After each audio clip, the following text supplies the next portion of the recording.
예를 들어서 이제 소개팅이 들어왔어. 김괴순. 그러니까 주선자는 예뻐. 물어봐. 김괴순 알아? 나 고등학교 동창인데 어때? 그럼 좀 더 정확한 정보를 주겠죠. 그렇죠. 근데 이게 한 명만 물어보면 또 불안해. 찾아나서 심지어 보여줘 막 사진. 그쵸. 이거 푸사 보여주면서 이분 맞아? 아, 그랬더니 중요합니다. 네, 그렇죠. 누구야 이거? 어. 이러면은 이미 할루시네이션이지. 인사 시간 남았습니다. 여러분의 시간을 낭비해드릴 느리지만 쿨한 과학. 렛미팀입니다. 반갑습니다, 교수님들. 반갑습니다. 오늘 저희가 야. 대인공지능 시대를 맞이해서 프롬프트 엔지니어링이 주목받고 있지 않습니까? 그렇죠. 그 분야 제가 좀 여기저기 제가 수소문을 해봤어요. 사실은 전문가가 그렇게 많은 분야도 아니잖아요. 네. 저 아는 분이 이분 만나면 된다. 오, 그래서 만난 분이에요. 옆에 계신 분인가요? 네. 소개 한번 해주시죠. 네, 안녕하세요. 삼성 SDS의 강영준이라고 합니다.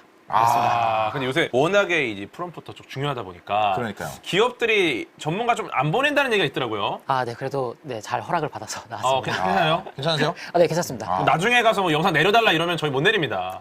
네, 알겠습니다.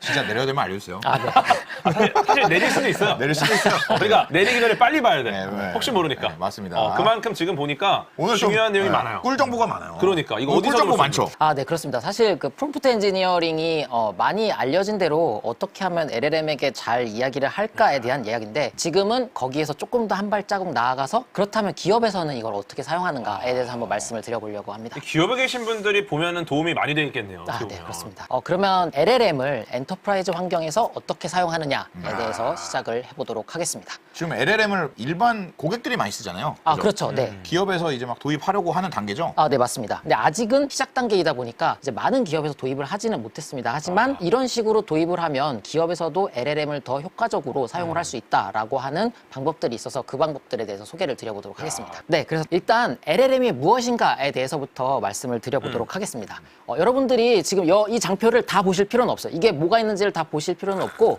저기 알파코드나 친칠라, 고퍼 이런 거 이게 파란색 동그라미 있지 않습니까? 예. 그게 이제 구글 딥마인드 마크입니다. 그래서 이제 최근에 나온 그 제미나이 이것도 이제 구글 딥마인드에서 만들었는데요. 그런 것들이 이미 많은 LLM들이 만들어지고 있었습니다.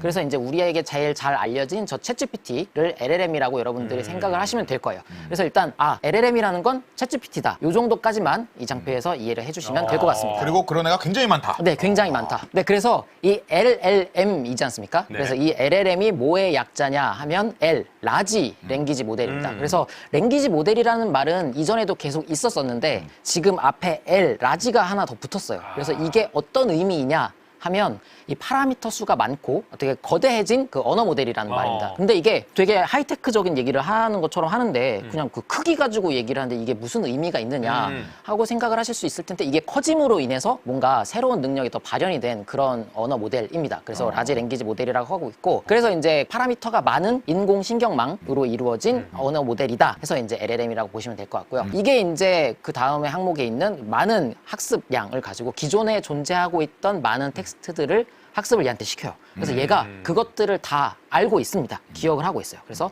그런 것들이 또 특징이 있고 마지막으로 이제 emergent ability라는 특징이 있습니다. 이게 사실 LLM을 기존 다른 언어 모델과 다른 모델이라고 할 수 있는 특이점이라고 할 수 있겠습니다. 그쵸. 네. 그래서 이 장표를 보시면 여러분들이 여기 이거를 다 이해하실 필요는 없고요. 중요한 거는 이 그래프의 모양입니다. 그래서 모양이 잘 보시면 어느 순간까지 이렇게 미미하게 움직이다가 갑자기 튀는 부분이 있죠. 기분 좋은 부분이에요. 네네, 그렇습니다. 이게 사실 가로축이 그 모델의 크기이고요. 세로축이 각 테스트의 점수입니다. 그래서 저기 지금 그래프들이 다 그 LLM을 평가하기 위한 그 평가 방법들에 대한 거고요. 그거에 대해서 스코어가 어떻게 달라지는지가 나오는 건데요. 지금 갑자기 튀는 부분들이 다 존재를 합니다. 모든 테스트에서. 그래서 저때 LLM이 크기가 커졌는데 저렇게 능력이 좋아진다. 그래서 갑자기 등장한 능력이다 해서 emergent ability라고 얘기를 하고 있습니다. 네, 그래서 이 emergent ability가 그렇게 갑자기 튀는 구간에서 발현되는 능력들이 이렇게 크게 세 가지가 있습니다. 간단하게 말씀드리면 인스트럭션 팔로잉은 말 그대로 명령어를 그대로 따른다는 겁니다. 이게 이미 그 LLM이 완성이 된 상태에서 사용을 해보신 분들께서는 내가 이거에 대한 정보를 알려줘 했을 때 알려주는 게 뭐가 대단하지? 라고 하시겠지만 이전의 언어 모델들은 확률적으로 이 전에 있었던 문장 뒤에 올 만한 확률이 높은 문장들을 내어주는 데에 중점을 뒀어요. 그러니까 이거에 대한 솔루션을 맞추고자 한 게 아니라 자연스러운 문장을 완성시키고자 한 거죠. 혹은 이미 존재하고 있는 언어들을 학습을 시키고 그거랑 비슷한 문장을 조회 도외하는 역할을 했었습니다. 근데 그걸 뛰어넘어서 지금 이제 LLM에서는 앞에 있던 문장을 이해해서 그거에 지시를 따른다는 거죠. 네, 그게 바로 인스트럭션 팔로잉입니다. 그래서 요거랑 같은 맥락으로 인컨텍스트 러닝이라는 게 있습니다. 이거는 이제 좀 컨텍스트라는 게 일상 용어가 아니어서 좀 생소하실 수도 있는데요. 맥락. 그냥 네, 맥락입니다. 아, 그러니까 맥락. 분위기를 잘 파악한다는 눈치를 잘 본다. 눈치가 빨라요. 네, 얘가 지금 무슨 얘기 중인지 잘 이해를 한다라는 뜻입니다. 그래서 요거를 이용해서 사실 LLM으로서 되게 효용성이 높은 그런 부가가치가 높은 일들을 많이 할 수가 있습니다. 그리고 마지막으로 스텝 바이 스텝 리즈닝입니다. 요게 LLM의 단점에서 기인한 건데 사실 LLM이 논리적 추론 능력은 뛰어나지 못합니다. 굉장히 단순해요. 그런데 이 단순한 거를 이 친구한테 이렇게 쪼개서 생각해서 해라 라고 하면 더 잘 수행을 하는 그런 현상이 있습니다. 그래서 그거를 스텝 바이 스텝 리즈닝이라고 얘기하고요. 요것들을 이제 뒤에서 예제를 보면서 좀 더 상세하게 설명을 드려보겠습니다. 좋습니다. 그러면 첫 번째로 인스트럭션 팔로잉에 대해서 설명을 한번 드려보도록 할게요. 지금 예제로 제가 스크립트를 하나 넣어줬어요. 양자역학의 불확정성 원리에 대해 200자 이내로 설명해줘. 저는 못해요. 어. 일단 200자 이내로 못해요. 아, 그러니까. 6시간 가야 되잖아요. 네, 아, 이러면 네, 그렇죠. 양자역학에 대한 질문이 좋은 질문입니다. 이렇게 시작해야 되기 때문에. 네, 그렇죠. 그래서 이렇게 200자 이내로 질문을 줬는데, 궤도님 혹시 요 200자 이내의 설명을 보고 예. 어떠십니까? 이거 제대로 된 설명이라고 생각하시나요? 나쁘지 않은 설명인데 재미가 더럽게 없네요. 네, 맞습니다. 그 다음에는 이제 인컨텍스트 러닝에 대한 예제를 한번 보도록 하겠습니다. 네. 예제를 보시면 이번에는 아까 똑같이 불확정성 원리에 대해서 설명을 해달라고 했지만 너는 오. 리처드 파인만이고 오호. 나는 물리학에 아무것도 모르는 일반인이다 했을 때의 설명입니다. 와, 대박이다. 네, 그래서 지금 보시면 와. 나는 리처드 파인만이 어떤 사람인지 얘기를 하지 않았고 그리고 리처드 파인만과 물리학에 대해서 아무것도 알지 못하는 사람 간의 대화가 어떻게 이루어진다는 것도 얘기를 하지 않았지만 이 친구는 이미 그거에 대해서 대화를 어떻게 하는지를 알고 있다는 거예요. 그래서 그러니까요. 그거를 맥락을 잘 파악을 하고 그 맥락에 맞는 답을 내어주는 네, 그런 상황입니다. 요거에 대한 인컨텍스트 러닝이 LLM에 있어서 중요한 거다 보니까 예제를 하나를 더 들어볼게요. 네, 다음 장 아주 중요한 얘기입니다.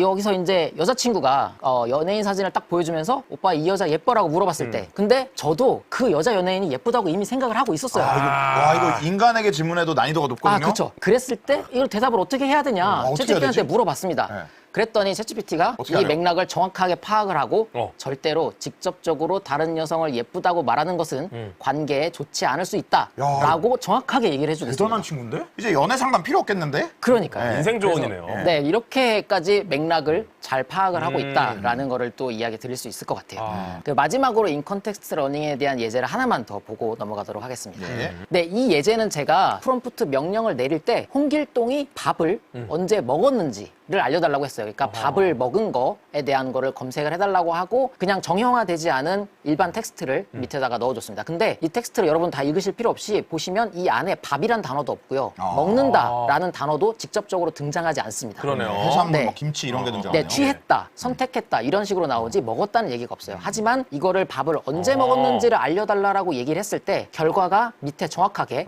아침, 점심, 저녁이 딱 나오죠. 그리고 더 중요한 게 중간중간에 보면 간식을 먹은 것도 본문에는 있어요. 근데 간식을 끼니라고 하지 않고 어허. 딱 정식 식사만 먹은 거, 아침, 점심, 저녁만 먹은 것만 이렇게 선택을 해줬습니다. 그러니까요. 지금 즐겼다라고 표현된 것도 점심 식사를 했다고 보는 거고. 네. 저 밑에 글이 지금 한 6줄 정도 되잖아요. 근데 저게 뭐 100페이지짜리 문서 넣어도 되는 거잖아요. 네, 그러니까. 맞습니다. 네. 그래도 저렇게 딱 요약해 주는 네, 거예요. 맞습니다. 그게 중요한 겁니다. 그러니까요. 참 네. 놀랍네요. 그래서 이게 유사도 검색이 가능하다는 거. 예. 그게 이제 사실 LLM에서 되게 굉장히 좋은 기능인데요. 그 유사도 검색을 하기 위해서 뒤에 또 설명을 드릴 벡터화를 해서 저장을 하고 검색하고 하는 것들이 있습니다. 그리고 그 다음에 이제 스텝 바이 스텝 리즈닝에 대한 예제로 넘어가 보도록 하겠습니다. 네. 네, 그래서 스텝 바이 스텝 리즈닝이라는 건 뭐냐면 그 하나의 논리적인 문제를 쪼개서 생각하도록 가이드를 해주는 거예요. 그래서 지금 되게 간단한 문제이기는 합니다. 더하기 빼기가 여러 번 이루어지는 문제예요. 그래서 이 문제를 보면 내가 테니스 공을 5개를 가지고 있습니다. 근데 이때 테니스를 칠 때마다 하나의 공을 잃어버린다고 가정을 하는 거예요. 그리고 테니스 공을 다시 구매를 하는 조건이 있습니다. 내가 공이 2개 이하로 남고 혹은 이번 주에 공을 구매하지 않았으면 테니스 공을 한 번에 5개씩 구매를 할 수 있다. 그러면 이제 언젠가는 다 떨어질 거잖아요. 예. 공이. 그래서 그 그 떨어지는 날짜가 언제냐를 물어보는 문제였습니다. 아. 그래서 이거를 제가 위에 지금 프롬프트에 보면 데이터 애널리시스를 사용하지 말고라고 했는데 요건 또 이제 챗GPT만의 기능입니다. 이런 논리적인 추론이 필요한 경우에 이 친구가 자체적으로 파이썬으로 코드를 작성을 해서 그 안에서 파이썬 코드를 실행을 시켜요. 그래서 이게 계산이 맞는지를 스스로 검증을 해냅니다. 근데 이제 일단은 LLM의 기능만 가지고 판단을 할 거기 때문에 그런 기능 빼고 그냥 답만 얘기를 하라고 했을 경우에는 15일 차다라고 얘기를 해주고 있어요. 근데 이게 15일 차가 사실 아닙니다. 아, 그래요? 네. 아, 또 허언증 저거. 네. 예. 그래서 이 친구가 이런 계산에 특히나 약합니다. 그래서 그러면은 이걸 어떻게 하면 이 친구가 잘 풀어주게 할 수 있을까라고 할 때 쓰는 게 바로 이 프롬프트 기법이 있습니다. 체인 오브 토트라고 해가지고 COT 프롬프트 전략을 사용을 하시면 이 스텝 바이 스텝 리즈닝 기능을 활용해서 얘가 더 정답을 잘 이끌어낼 수 있도록 할 수 있습니다. 이걸 이용하면은 좀 취약했던 수학 부분이 좀 강해지는 거죠. 네, 맞습니다. 그래서 다음 장을 보시면 그 보완책을 위한 프롬프트가 나와 있습니다. 아하. 여기서 날짜별로라고 제가 시작을 했어요. 그러니까 이전에는 이렇게 중간중간에 계산 결과를 쓰지 말고 답만 말해라고 했는데 이번에는 날짜별로 네가 하나씩 계산을 하라는 거예요. 이거는 마치 우리가 복잡한 문제를 그냥 머리로 들어서 암산을 해가지고 계산하기는 힘들지만 빈 종이랑 펜을 주면 종이에다 써가면서 계산을 해가지고 그쵸. 더 정답에 가까운 답을 내기가 쉽잖아요. 맞아요. 그거랑 똑같습니다. 이 LLM도 종이에 적어가면서 생각을 할 수 있도록 내가 이제 날짜별로 계산을 하라라고 가이드를 준 거죠. 그리고 이제 그 날짜별로 그 변화하는 값들을 추적할 수 있게 그 값들을 각각 나열하라고 제시를 해준 겁니다. 그렇게 했을 때 다음 장과 같이 정답을 제시를 해줄 수 있게 됩니다. 이렇게 해서 이렇게 하면. 네, 이렇게 그 1주차에 월요일, 화요일 이렇게 가면서 그 값들이 어떻게 변하는지를 보여주고요. 그리고 결론적으로 13일 차다라고 정답을 얘기해 주죠. 요거는 정답이겠죠. 네, 맞습니다. 이게 깔끔하네요. 정답입니다. 그래서 그렇게 프롬프트를 작성을 해주면 정답을 낼 수가 있다. 네, 그래서 이런 LLM의 특징을 여러분께 설명을 드렸는데 이런 특징을 가지고 어떻게 LLM을 활용을 하고 있는지에 대해서 활용 사례에 대해서 간단하게 한번 말씀을 드려보도록 좋습니다. 하겠습니다. 여기 이제 AI 다시라고 있는데 고객 서비스를 자동화했어요. 어떻게 자동화를 했냐면 챗봇을 만들었습니다. 근데 이 챗봇은 고객이 질문을 했을 때 그대로 AI가 답변을 만들어주는 챗봇이 아니라 기존의 답변이 달렸던 거를 찾아서 그 고객한테 유사한 질문이 있었을 때 유사한 답변을 찾아서 답변을 해주는 그런 챗봇이에요. 근데 뒤에서도 설명을 드리겠지만 이게 더 효과적인 게 AI가 사실 여러 가지 질문에 대해서 정답을 항상 얘기하는 게 아니라고 아까도 말씀드렸지 않습니까? 그래서 그런 위험성이 있기 때문에 이미 답변이 나온 것들을 참고를 해서 사용자에게 전달을 하게 되면 좀 더 정확한 답변을 할 수 있겠죠. 아하. 네, 그래서 이런 식으로도 활용을 할 수가 있습니다. LLM은 그럼 완전하냐? 사실 또 그런 것도 아니기는 합니다. 그래서 이런 단점들이 있기 때문에 기업들이 이제 LLM을 선뜻 도입하기 힘든 부분도 있다. 그리고 여러분들도 일반적인 챗GPT 같은 LLM을 사용을 하실 때 이런 단점들이 있으니 조심하시는 게 좋다라고 말씀드리기 위해서 LLM의 한계점에 대해서 또 간단하게 말씀을 드려보도록 하겠습니다. 네, 일단 첫 번째로 데이터의 부족입니다.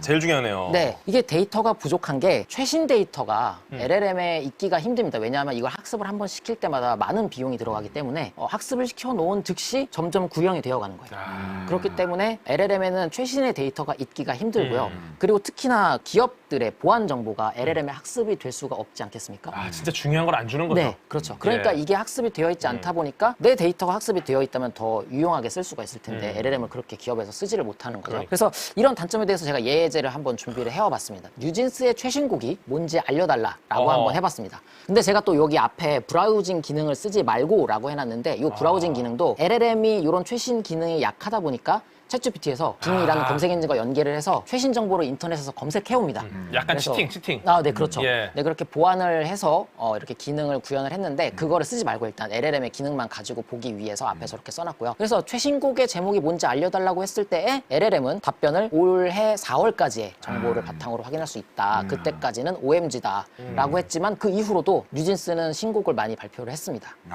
그래서 한번 내야 돼, 저럴 때는. 야, 언제적 얘기 아니야, 지금. 12월인데. 시대가 어느 때인데. 뭐 하는 거야? 네, 4월이면 그래서 언제적 얘기야? 시대가 지금 인공지능 그렇죠. 시대인데. 네. 네, 그래서 이렇게 학습을 그때 시켜 놓았으니 네, 한계가 좀 있다라고 이해를 해주시면 될 것 진짜 같고요. 오래전 업데이트된 자료네요. 어떻게 네, 보면. 그렇습니다. 네. 그렇다면 최신 데이터가 아닌 비 내리는 호남선으로 시작하는 노래 제목. 우리나라 저거 제목이 비 내리는 호남선 아니에요? 남행열차죠. 네, 남행열차. 왜 그러시죠? 비 내리는 호남선. 남행열차구나. 네. 네, 그렇습니다. 네. 순간 아, 챗GPT처럼 해버렸네. 네. 할루시네이션 해버렸네. 네, 근데 할루시네이션, 네. 근데 진짜로 궤도님 이게 할루시네이션 이게 되게 있는 게 비 내리는 호남선이라는 노래가 있습니다. 진짜로? 네. 왜냐면 나도 그래서- 비 내리는 호남선이 제목인 줄 알았거든. 네, 그렇게 할루시네이션 케이스로 나오는 경우도 있어요. 비 내리는 호남선은 어떻게 불러요? 아, 그 노래는 잘 모르겠어요. 비 내리는 호남선 뭐 이러나? 이런 노래 제목이 사실 예. 우리나라에서 이제 지금 어느 정도 저랑 이제 비슷한 연배거나 그 더 연배가 높으신 분들께서는 다 아시는 노래 제목일 거라고 생각을 해요. 이게 그러니까 최신의 자료는 아니라는 거죠. 근데 챗GPT는 알지 못합니다. 왜냐하면 전지전능하신 챗GPT라고는 하지만 이 친구도 세상의 모든 지식을 다 학습시킬 수는 없는 거거든요. 더군다나 기업이 기밀 정보로서 이렇게 감추고 가지고 있던 지식들은 당연히 학습이 안 되어 있으니 내가 필요한 지식이 정작 없다는 거죠. 그래서 이런 게 조금 LLM의 한계점이 아닌가 싶습니다. 네, 그래서 이번에 새로운 또 그 한계점이 할루시네이션이라는 겁니다. 이게 굉장히 유명한 그 LLM의 단점으로 꼽히고 있는데요. 이전에 제가 예제를 드렸었던 것도 사실 할루시네이션이 맞습니다. 제가 비 내리는 호남선으로 시작하는 노래 제목을 알려달라고 했을 때 모르면 모른다고 하지. 조용필님의 그런 노래라고 얘가 얘기를 거짓말을 했어요. 그러니까 그런 문제가 아직 왜 이게 발생하는지는 명확하게 밝혀지진 않았습니다. 근데 다만 추측하기로는 학습한 데이터가 올바르지 않거나 뭔가 오해를 불러일으킬 수 있을 만한 그런 자료를 학습을 해서 이게 할루시네이션이 발생하는 게 아닌가라는 추정을 하고는 있습니다. 네, 그래서 이 할루시네이션에 대해서 또 대표적인 예제가 있죠. 네, 조선시대에 유행했던 노래인 하이보이. 이게 조선시대에서 네, 요거, 강타했죠. 네, 네, 굉장히 유명한 예제인데 제가 요 이미지를 캡처를 할 때가 조금 예전이에요. 그래서 최근에 다시 해봤는데 GPT-4에서는 자기는 모른다라고 얘기를 하고 있습니다. 솔직하게. 네, 솔직하게 얘기를 하고 여기서는 있어요. 뭐 되게 웃겨. 하이보이는 금물리. 하이보이 이걸 사용했대. 하이보이 약간 그런 아, 느낌이거든요. 좋다, 아, 이거. 네네네, 그렇습니다. 네. 그래서 가락을 사용했군요. 네. LLM의 성능이 증가를 할수록 이런 할루시네이션의 감소 효과는 분명히 있다라는 거를 볼 수는 있지만 그렇다고 해서 얘가 어떤 원인에 의해서 발생되는 건지 모르니 근본적으로 아직은 해결하지는 못했다라고 이해를 해주시면 될 것 같습니다. 또 다른 그 LLM의 한계점으로요. 근거 자료가 부족하다라는 점도 있습니다. 이게 사실 우리가 대화를 할 때 나 이거 이런 거야 라고 얘기를 했을 때 다른 친구가 너 그거 확실해? 어디서 들은 거야? 그러면 이제 나 뉴스에서 봤어 라던가 이런 근거 자료를 밝히면 나의 주장에 대해서 신뢰도를 더 부여할 수 있지 않습니까? 맞아요. 근데 LLM 같은 경우에는 정말 많은 지식을 학습을 하기는 했지만 이 학습된 지식마다 태그를 달아놓지는 않은 거예요. 그쵸. 그래서 이게 이런 많은 지식의 근거에서 답변을 내놓기는 했지만 이게 내가 학습한 지식 중에서 어떤 거에 근거한 건지는 정확하게 얘기를 못 해주는 거죠. 그렇기 때문에 얘가 진짜로 맞는지에 대해서 검증은 한 번 더 거쳐야 한다. 마지막으로 이제 커스터마이징이 어렵다는 게 좀 단점이기는 합니다. 왜냐하면 이 LLM이 사실 L 앞에 붙은 그 라지 있지 않습니까? 네. 그러다 보니까 이 모델을 다시 학습을 시키려면 비용이 굉장히 많이 듭니다. 다시 학습시키는 것도 비용이 많이 들기도 하지만 사실 파인 튜닝이라고 해서 특정 목적에 맞는 자료들을 학습을 그 부분적으로 더 시킬 수 있는데요. 이것도 비용이 상당히 많이 듭니다. 그렇기 때문에 이 LLM 자체만으로는 나에게 맞게 사용을 하려면 비용적인 부담이 많이 드는 게 사실입니다. 그냥 그거 보시면 돼요. 우리가 애들 키우다 보면 사교육비 제일 많이 들어요. 인공지능 키울 때 가장 돈 많이 들어가는 게 교육비다. 인공지능 뭐 양아치를 키우시겠습니까? 제대로 키우시려면 교육비를 쓰세요. 좋은 자료를 학습시키려면 그 교육비가 또 비싸게 들지 그러니까 않습니까? 좋은 네. 선생님, 좋은 교보제가 있어야 될 거 아니에요. 네네 맞습니다. 네 그래서 그런 게 좀 힘들다라고 보시면 될 것 같습니다. 그래서 이런 것들을 좀 이렇게 모아봤어요. 이게 어떻게 보면 우리가 연애를 못하는 거의 한계라고 볼 수 있어요. 그래서 연애를 하고 싶어. 근데 여자가 없어. 네. 그래서 진짜 훌륭한 여성들 안 시켜줘요, 소개팅을. 숨겨놓는 거야. 그 다음에 할루시네이션. 주선자가 거짓말을 해요. 사진이랑 다른 사람이 나와. 안 되는 거야. 그 다음에 또 우리 근거 자료가 부족한 거야. 정확하게 말을 해줘야 될 거 아니야. 뭐 키가 몇이다. 뭐 어디 다닌다. 근데 그냥 만나보래. 그러니까 안 되는 거야. 그 다음에 커스터마이징 어렵죠. 왜냐 그거 안 내 되죠. 이상형은 있는데 그런 사람 있냐 말이야. 없지. 그러니까 어려운 거야. 똑같아. 오늘 요 한계 극복하는 내용이 나오잖아요. 연애를 할 수 있게 되는 근거가 될 수 있을 것 같아. 한번 들어보죠. 어떻게, 들어보시죠. 어떻게 흘러가나. 기대되는데. 네. 어떻게 갖다 붙이는지. 네, 그럼 한번 극복해볼까요? 네, 첫 번째 극복 방안으로 프롬프트 엔지니어링이 있습니다. 사실 이게 프롬프트 엔지니어링이 여러분들이 많이 들어보셨겠지만 LLM에게 어떻게 하면 잘 내가 원하는 바를 전달을 할까에 대한 건데 그러다 보니까 이게 이전에 얘기를 드렸던 파인 튜닝이나 아니면 모델을 아예 다시 학습을 시킨다거나 하는 것 같은 비용이 들지는 않아요. 그렇기 때문에 효과를 낼 수 있는 범위는 가장 작지만 비용이 가장 적게 들기 때문에 일단 이 방법부터 해보고 그래서 안 되면 더 고도화된 방법을 고려를 해보는 것이 좋지 않을까 해서 이제 프롬프트 엔지니어링을 먼저 극복 방안으로 가지고 와봤습니다. 해서 나쁠 것이 없다. 네, 그렇습니다. 가성비. 자, 네. 연애로 보면 첫 번째 솔루션 나왔죠. 네. 소개팅을 요청할 때 정확하게 하라 이거야. 항상 이래요. 야 어디 뭐 예쁜 애 없냐? 뭐 어디 잘생긴 애 없냐? 이거 하지 말고 32세에서 35세 사이에 연봉 얼마 이상의 어디 지역에 사는 분 없냐? 그러면 이제 데이터를 찾을 수 없습니다. 그래서 소개팅 안 시킬 수 있죠. 근데 만약에 시켜주잖아요. 이러면은 정확도가 올라. 아, 정확도가 올라가니까. 그러니까 질문을 잘해야 돼요. 이거에 지금 비용이 안 들잖아요.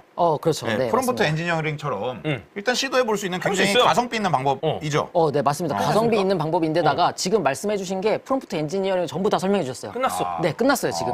이거야 이거. 네, 하지만 세부적으로 예제를 보면서 한 번 더 상세하게 설명을 드려보겠습니다. 네. 자, 그럼 일단 제가 프롬프트 엔지니어링이 뭔지에 대해서 이제 원하는 결과를 얻기 위해서 잘 질문하는 방법. 방금 궤도님이 말씀하신 거랑 같은 맥락이죠. 내가 잘 말을 하면 되는 거예요. 그래서 요거를 어떤 방법을 사용을 해서 잘 얘기를 할 것인가에 대해서 그 팁을 한번 알려드리도록 하겠습니다. 첫 번째 팁으로 사실 이게 가장 중요한 팁입니다. 그래서 그 지시 문장이랑 참고 문장 영역을 구분을 해주는 거예요. 근데 어떻게 구분을 하냐 하면 텍스트 기반이니까 우리는 기호를 사용을 해서 쉽게 구분을 해줄 수가 있겠죠. 그래서 기호를 사용해서 지시 문장과 참고 문장을 구분을 해주고 거기에 플러스 지시 문장을 써주실 때 그 지시 문장의 순서에만 유의를 해서 해주시면 된다라고 말씀드릴 수 있겠습니다. 그래서 다음 예제를 보시면요. 이렇게 그 기호를 썼어요. 맨 위에 지시 문장이 먼저 나오고 그리고 구분 기호를 사용을 해서 참고 문장을 구분을 했습니다. 근데 여기서 중요한 게 구분 기호는 지시 문장과 참고 문장 어디에도 등장하지 않을 법한 그런 기호를 아무거나 써주시면 됩니다. 저긴 지금 쌍따옴표를 3개를 같이 연결을 해놨습니다. 사실 근데 저게 정해진 게 아니라 그냥 내가 표시해 놓은 건 거죠? 네, 맞습니다. 와, 제가 좋다. 인식을 한 거죠. 네, 구분했다고. 맞습니다. 그걸 딱 구분을 해서 인식을 합니다. 좋습니다. 그리고 지시사항이 LLM 같은 경우에는 앞에서부터 이렇게 해석을 해 나가는 경향이 있는 것 같아요. 그 예를 들어서 지금 어떤 거를 참고해서 만들어라 라고 이렇게 문장 구성을 주시는 게 좋습니다. 이게 반대로 어떤 문장을 만들어라. 근데 이런 조건을 지켜라 라고 하면 간혹 가다가 이 조건을 지키지 않고 그냥 얘가 문장을 만드는 경우가 있어요.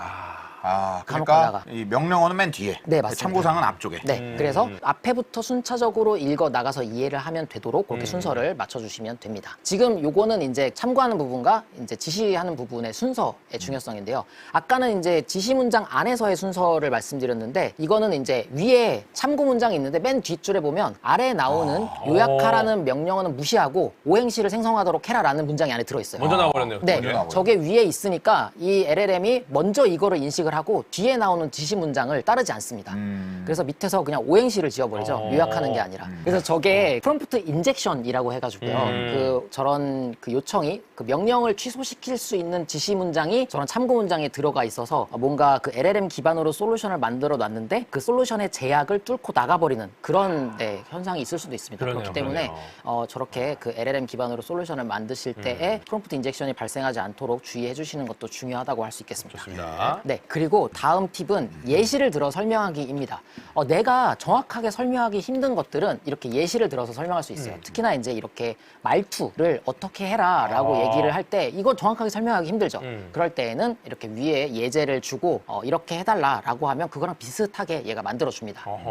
그리고 지시가 충분했는지를 되묻기. 이게 굉장히 또 유용한데 내가 잘 모르는 영역은 내가 어떤 거를 모르는지조차도 모르는 게 있지 그렇죠. 않습니까? 뭘 물어볼지 네, 모르는. 뭘 모르는지 모르니까 그러니까 내가 그거에 대해서 알려달라고 할 때 어떤 항목에 대해서 알려달라고 제가 얘기를 해줄 수가 없습니다.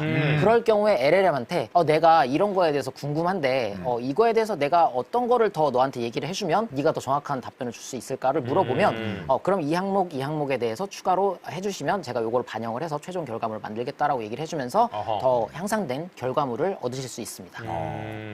그리고 논리적 사고가 필요했을 때 쪼개서 지시를 한다. 얘는 아까 그 스텝 바이 스텝 리즈닝이라는 그런 그 LLM의 특징을 활용한 건데요. 예. LLM이 사실 그 논리적인 능력이 떨어지다 보니까 뭔가 어떻게 하면 논리적인 능력의 향상이 있을 수 있을까라고 고민을 하다가 그러면 사람이 이렇게 한 번에 암산으로 푸는 것보다는 종이에다가 이제 풀어서 쓰는 게 더 좋지 않습니까? 그래서 이제 그런 개념으로 하나씩 쪼개서 종이에다가 하나씩 적어가면서 단계별로 차근차근히 문제를 풀어봐라라고 프롬프트 안에서 그 단계를 지시를 해줍니다. 맞아. 3단 논법. 있잖아. 3단 논법 이런 거. 그런 식으로 지시를 해주면 이 친구도 알아서 본인이 출력물을 이렇게 이렇게 프롬프트에다 내면서 본인도 이제 정리를 하는 거죠. 그러면서 이제 좀 더 향상된 논리 능력을 활용하실 수가 있습니다. 그래서 여기까지가 이제 프롬프트 활용에 대해서 예제를 예. 들어드렸는데요. 아, 이게 중요하죠. 네, 이렇게 업무 활용 사례가 있는데요. 예. 저희 그 회사 내에서 프롬프트 엔지니어링 경진 대회를 했습니다. 그래서 그 경진 대회를 한 것 중에 아이디어가 굉장히 괜찮은 것들이 있어서 그 소개를 하나 드리려고 가지고 왔습니다. 그래서 지금 여기 프롬프트를 보시면 예. 중요한 건 이거예요. 단축어를 미리 정의를 해놓고 그 단축어를 다시 입력을 하면 뒤에 있는 설명들을 다시 하지 않아도 와. 바로 그 기능을 사용을 할 수 있는 겁니다. 깔끔하다. 되게 그래서- 그 게임할 때 단축키 만들듯이. 그러니까. 네, 맞습니다. 네. 정확합니다. 네. 네. 그래서 이거를 그 프롬프트 엔지니어링에서는 메타 랭귀지 크리에이션 패턴이라고 하는데 사실 뭐 이렇게 말이 붙여 있긴 하지만 이렇게 단축어를 쓴다라고 하는 개념으로 이해를 해주시면 될 것 같아요. 그래서 지금 간단하게 이 단축어 있는 것들을 화면을 보시면요. 그 샵 비교 해가지고 이 단축어를 할 때도 그냥 단축어를 지정을 해놓는 게 아니라 여기에서 중요한 거는 그 앞에 해시태그를 달아서 얘가 단축어다라는 표시를 해줬습니다. LLM이 헷갈리지 않게요. 그쵸. 그러니까 사람이랑 대화하는 거랑 똑같습니다. 그래서 이렇게 비교를 해놓으면 표 형태로 만들어줘라 예. 라고 되어 있고 또 주간 보고라고 와, 하면 주간 보고 저런 거 진짜. 저 진짜 의미 없는데 시간이 또 은근 들어가지 않습니까? 와, 중요하기도 진짜 하고. 꿀이다 저거. 와. 네, 그래서 주간 보고를 하게 되면 서술형 보고 형태로 정리하기 뭐 이런 식으로 해서 여러 가지 그 단축어들을 정의를 해줬고요. 이거를 실제로 활용을 할 때 이렇게 그 비교해서 AWS와 애저의 주요 서비스, 매출, 영업이익, 성장률을 비교를 해달라고 했을 때 다음과 같이 표로 해달라고 다시 얘기를 하지 않았지만 이렇게 보시는 바와 같이 표로 잘 정리가 돼서 나오는 걸 보실 수가 있습니다. 이렇게 주간 보고라고 했을 때 네, 이렇게 그냥 문장 형태로 네, 주간 보고를 보여주고 있는 거를 보실 수가 있죠. 이야, 너무 좋네요. 저기서 몇 문장만 따다 써도 네. 시간이 많이 줄겠네요. 네, 그렇습니다. 와. 네, 그래서 이렇게 프롬프트를 미리 정의를 해놓고 이렇게 업무에서도 유용하게 사용하실 수 있다는 걸 네, 보여드리겠습니다. 네, 그리고 두 번째 극복 방안입니다. 그 RAG라고 해서 이제 Retrieval Augmented Generation이라고 되어 있습니다. 이걸 예. 간단하게 해석하자면 검색 결과에다가 뭔가를 조금 더 첨가를 해서 생성을 한다는 거예요. 네. 검색 결과에 첨가해서 생성했다. 네, RAG. 검색 결과에 첨가해서 생성했다. RAG. 일단 이 RAG는 외부에 있는 데이터를 가지고 오는 방식이에요. 그러니까 아. LLM이 자체적으로 학습이 되어 있는 것도 있지만 그걸 가지고 얘기를 하자니 아까 얘기 드렸던 할루시네이션이라던가 근거가 어디였는지를 제시하지 못한다거나 LLM 안에 학습되어 있는 데이터들의 한계가 있는 그런 단점이 있기 때문에 외부의 데이터를 끌어온다는 개념을 도입한 겁니다. 그래서 이 개념 하나를 도입하는 것만으로도 정말 많은 문제들이 해결이 돼요. 첫 번째로 데이터가 부족한 문제는 내가 필요한 데이터 저장소에서 가지고 오니까 해결이 되죠. 그리고 이 데이터 저장소는 계속 최신 상태를 유지를 할 수가 있으니까 유지하기가 용이하니까 LLM처럼 다시 학습을 시키지 않아도 되니까 그래서 이제 데이터 문제가 해결이 되고요. 그리고 LLM이 상대적으로 인컨텍스트 러닝 그러니까 본인이 학습이 되어 있지 않은 프롬프트 안에 있는 내용을 기반으로 설명을 하라고 하면 굉장히 할루시네이션이 많이 줄어듭니다. 그래서 그 부분도 해결이 가능하고요. 네, 그래서 많은 부분들이 이 개념 하나만으로 해결이 됩니다. 네, 그래서 LLM 능력에만 의존하지 않고 외부 자료를 함께 사용을 해서 그쵸. 네, 그래서 최신 데이터도 활용 가능하고 그러니까 이제 회사의 보안 정보도 LLM이랑 같이 엮어서 쓸 수가 있겠죠. 네, 내 망 안에서 돌아갈 수가 있으니까. 말 그대로 검색 첨가네. 네, 그래서 유사도를 통해서 검색을 해보자. 간단합니다, 사실. 입력 프롬프트를 사용자가 질의를 하면 그 다음에 이제 데이터 검색을 해주고요. 예. 그 검색된 결과물을 가지고 프롬프트를 만들어주는 겁니다. 그래서 그 프롬프트를 만들어준 거를 이제 최초 입력했던 프롬프트 명령어와 같이 섞어서 그래서 이제 출력물을 LLM 쪽에다 넘겨주고 거기서 LLM한테 네가 최종 결과물을 만들어줘라고 예. 얘기를 하는 거예요. 그러면 이제 요것도 그 스텝 바이 스텝으로 제가 한번 예제를 들어가면서 설명을 드려보도록 좋습니다. 하겠습니다. 네, 자 입력으로 뉴진스의 최신곡을 알려줘. 아까 그 챗GPT한테 물어봤을 때는 올해 4월까지만 학습이 되어 있다고 해서 최신 정보를 알려주지 못했죠. 예. 근데 RAG를 도입하면 얘기가 다릅니다. 네, 이렇게 데이터 검색을 하는 거예요. 데이터 저장소에서 데이터를 조회를 해옵니다. 그러면 여기 보시면 뉴진스는 지금 11월 24일에도 최신곡을 발표를 했어요. 그래서 그러면 이제 이런 데이터를 쭉 묶음으로 해서 LLM 쪽에다가 프롬프트로 전달을 해주게 됩니다. 그쵸. 그게 바로 이렇게 다음 정보를 참고하여 뉴진스의 최신곡을 알려줘 라고 했죠. 네. 그리고 그 밑에 보시면 아까의 검색 결과를 이렇게 텍스트로 쭉 나열해줬어요. 어허. 이게 사실 이제 CSV 형태라고 하는데 이렇게 쉼표로 구분을 해서 표 형식으로 이렇게 데이터를 전달을 한 겁니다. 이렇게 전달을 했을 때 제가 좀 전에 말씀드렸지만 그 인컨텍스트 러닝을 사용을 해서 이 LLM이 결과를 출력할 때 할루시네이션이 많이 감소를 한다고 말씀드렸죠. 예. 그리고 이거 출처도 굉장히 분명합니다. 내가 검색을 해온 데이터니까. 그래서 그런 단점들을 다 극복을 하면서 이렇게 최종 결과물이 나올 수가 있는 겁니다. 사실 그 이전에는 제가 일단 장표를 만들어 놓은 거고 요것만 맨 마지막에 최종 그 프롬프트만 이렇게 챗GPT에다가 돌려봤어요. 그랬더니 최종적인 최신곡이 우리의 밤은 당신의 낮보다 아름답다. 네, 이 OST인 것 같아요. LLM의 한계, 연애의 한계가 똑같잖아요. 이거 명확하죠 지금. 프롬프트 뭐. 엔지니어링 예. 어떻게 해결할까 봤는데 RAG 이거 연애 어떻게 도입합니까? 일단 RAG라는 것 자체가 너무 명료합니다. 예를 들어서 이제 소개팅이 들어왔어. 김괴순. 근데 정보가 없잖아요. 물어봅니다. 그러니까 주선자는 예뻐. 그 물어봐. 김괴순 알아? 나 고등학교 동창인데 어때? 그럼 좀 더 정확한 정보를 주겠죠. 그렇죠. 근데 이게 한 명만 물어보면 또 불안해. 찾아나서. 그럼 김괴순을 아는 사람들한테 한 명 물어봐 정보를 얻으면은 이게 할루시네이션 없앨 수 있다. 그걸 쫙 조합해서 한다면 조합하면. 나 이상형인지 아닌지. 그렇죠, 그렇죠. 어떻게 보십니까? 네, 좋은 접근이라고 생각합니다. 네. 심지어 보여줘 막 사진. 그쵸. 이거 푸사 보여주면서 이분 맞아? 근데 중요합니다. 네, 네, 그렇죠. 누구야 이거? 이러면은 이미 할루시네이션이지. 네, 그래서 요거를 조금 더 확장을 해볼까라고 생각을 할 수도 있습니다. 예. 그래서 이전에 있었던 거는 입력, 그 다음에 바로 데이터 검색으로 가는데 예. 지금 그 중간에 하나가 뭐가 생겼죠. 그래서 이 질문을 하는 애가 LLM으로 따로 생긴 겁니다. 그래서 이때 장점은 뭐냐 하면 데이터 검색을 한 군데에서만 하지 않는다는 거예요. 그래서 이제 여러 군데에 여러 형식으로 저장되어 있는 데이터들을 다 검색을 해올 수 있는데 그렇게 하려면 그 저장소에 특화된 그 문법으로 질문을 해야 되는데 그게 이제 LLM이 잘 해줄 수가 있다는 거죠. 그래서 원래 RAG는 그 벡터DB 형식으로 이렇게 저장을 해서 고차원적인 그 검색을 해서 유사도 검색을 하는 건데 이게 이제 그것뿐만이 아니라 기존에 사용을 하던 RDB, 그 릴레이셔널 데이터베이스라고 해서 기존에 많이 사용을 하던 데이터베이스가 있고요. 그리고 플레인 텍스트, 그러니까 일반적인 대용량의 텍스트를 저장하는 NoSQL이라던가 이런 여러 가지 저장 형태들이 있는데 그런 저장 형태에 맞는 지리어를 생성을 해주고 그런 소스들을 많이 취합을 해서 더 높은 정보를 제공을 할 수 있는 그런 형태가 될 수 있을 것 같습니다. 네, 그러면 맞습니다. 이제 다음 도입 사례 한번 보실까요? 네, 여기에서 리걸DB라고 되어 있는데 가운데요. 이게 법률 관련된 시스템입니다. 그래서 이 법률 쪽은 사실 이 문자 하나하나에 이렇게 싸움이지 않습니까? 맞아요. 그래서 어떤 법률이 있는지 네. 그리고 이거에 대한 판례가 어떻게 되는지에 대해서 검색을 해야 되는데 제가 이전에 인컨텍스트 러닝에서 보여드렸다시피 똑같은 단어가 있지 않았는데도 검색이 되는 게 LLM의 특징이었죠. 근데 여기에서 그렇게 활용을 하면 판례 같은 거를 내가 지금 케이스와 유사한 케이스를 찾기가 훨씬 더 유리하지 않을까라는 접근에서 시작이 된 것 같습니다. 그래서 예제를 보시면은 여러 가지 판례나 법령 이런 것들이 데이터베이스 안에 있고요. 그래서 그거를 조회를 해온 데이터를 기반으로 변호사분들한테 이런 판례가 있습니다라고 서비스를 하는 거죠. 네, 이런 쪽으로도 활용을 할 수 있다라고 보시면 될 것 같습니다. 네, 그래서 실제로 어떻게 쓰일 수가 있는지를 보시면 휴대폰 번호 뒷자리가 개인정보에 해당한다는 판례가 있는지를 검색을 했을 때에는 실제로 있습니다.